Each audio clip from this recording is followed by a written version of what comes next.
ودب وي هل مر de wax walba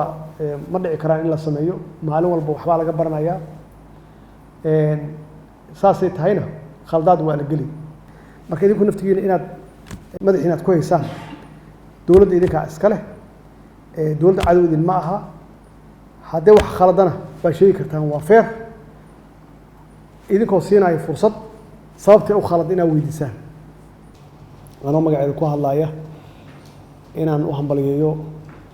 maanta oo ah maalintii saxaafadda May 3 saxaafadda xorta ah in sha Allah ay noo noqoto sanad wanaagsan sanadkiisa noo gaarsiiyo nabad hadduu ay yiraahdo waxaan idin leeyahay hambaliyo waxaan aaminsanahay inuu jiro koboc maalin walba waxbaa la baranayaa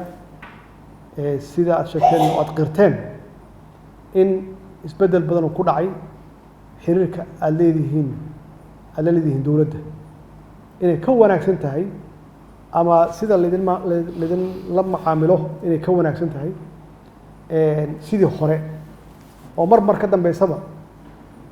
la arkayo improvement horumar la arkayo